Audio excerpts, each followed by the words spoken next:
নমস্কার বন্ধুরা, সোনার কিচেন ঘরে তোমাদেরকে স্বাগত জানাই। আজ আমি তোমাদেরকে খুবই মজাদার একটা আলুর রেসিপি বানিয়ে দেখাবো। তো এই আলুর রেসিপির ভিডিওটি পুরো দেখার অনুরোধ রইল।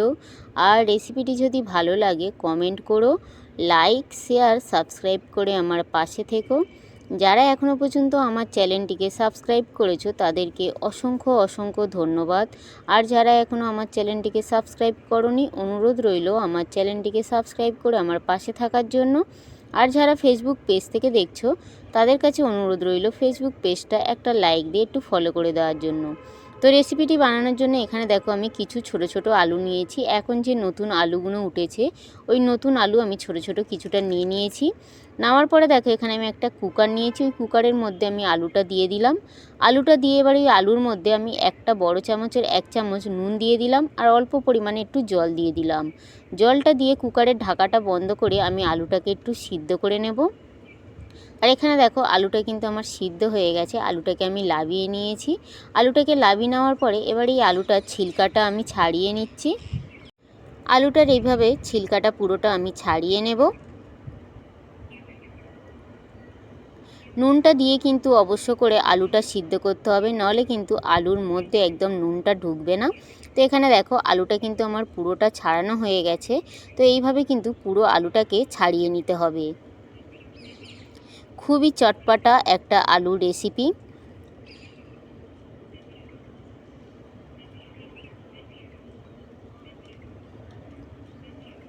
তো এখানে দেখো পুরো আলুটাকে আমি ছাড়িয়ে নিয়েছি।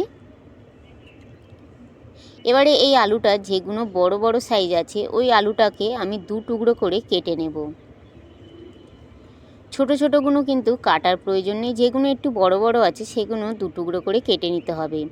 এবার এই আলুর জন্য আমি একটা মশলা বানাবো। তার জন্য আমি একটা মিক্সিং জার নিয়েছি।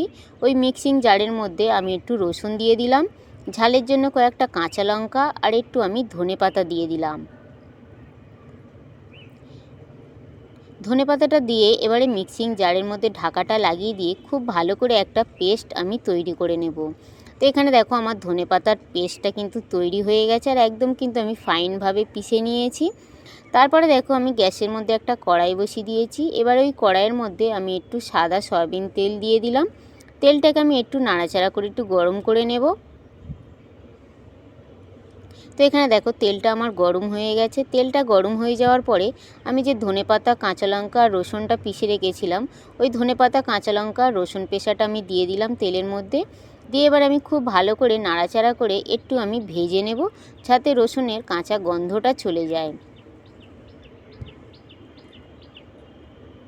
তো এখানে দেখো এইভাবে নাড়াচাড়া করে কিন্তু একটু ভেজে নিতে হবে। এবারে এই ধনেপাতা পেষার মশলার মধ্যে আমি একটু গোলমরিচ গুঁড়ো দিয়ে দিলাম আর একটু আমি নুন দিয়ে দিলাম। যেহেতু আমি আলুটা সিদ্ধ করার সময় নুন দিয়েছিলাম, যার জন্য আমি নুনের পরিমাণটা একটু কম দিলাম। দিয়ে খুব ভালো করে এবারে আমি দেখো এখানে কষি নিয়েছি ধনেপাতাটা। আর এখানে দেখো ধনেপাতাটা কিন্তু এইভাবে দানা মতন হয়ে গেছে। এইভাবে কিন্তু কষি নিয়ে ধনেপাতাটা যতক্ষণ না এইভাবে দানা মতন হবে ততক্ষণ কিন্তু খুব ভালো করে কষি নিতে হবে, আর যাতে রসুনের কাঁচা গন্ধটাও চলে যায়। তো এখানে দেখো আমার ধনেপাতাটা খুব ভালো করে ভাজা হয়ে যাওয়ার পরে এবার আমি যে আগে দিয়ে সিদ্ধ করে রেখেছিলাম আলুটা, ওই সিদ্ধ করা আলুটা আমি দিয়ে দিলাম। দিয়ে এবারে এই ধনেপাতা মশলার সঙ্গে আমি খুব ভালো করে আলুটাকেও একটু আমি নাড়াচাড়া করে কষিয়ে নেব। খুব ভালো করে কিন্তু আলুটাকেও একটু নাড়াচাড়া করে কষিয়ে নেওয়ার পরে এখানে কিন্তু রেডি হয়ে গেছে ধনিয়া আলু। এবারে নামানোর আগে আমি এতে একটু লেবুর রস দিয়ে দেব। তোমাদের কাছে লেবু না থাকলে তোমরা কিন্তু একটু আমচুর পাউডারও দিতে পারো, তাহলেও কিন্তু খেতে দুর্দান্ত লাগে। তো এখানে দেখো লেবুর রসটা আমি দিয়ে দিলাম। দিয়ে এবার খুব ভালো করে আমি মিশিয়ে নেব। নেওয়ার পরে কিন্তু এখানে আমার ধনিয়া আলু রেডি কিন্তু, আর খেতে কিন্তু দুর্দান্ত লাগে। আলু রেসিপি তোমরা তো অনেকে অনেক রকমভাবে বানিয়ে খেয়েছো, একবার কিন্তু এইভাবে ধনেপাতা দিয়ে আলু বানিয়ে খেতে পারো। আশা করি ছোট থেকে বড় সবাইয়ের কিন্তু ভীষণ ভালো লাগবে। তো এখানে দেখো আমার ধনিয়া আলু কিন্তু পুরো পরিবেশন করার জন্য রেডি। আর কত সুন্দর দেখো দেখতে লাগছে, খেতেও কিন্তু দুর্দান্ত লেগেছিল। তো একবার হলেও তোমরাও কিন্তু এইভাবে ধনিয়া আলু বাড়িতে বানিয়ে ট্রাই করে দেখতে পারো।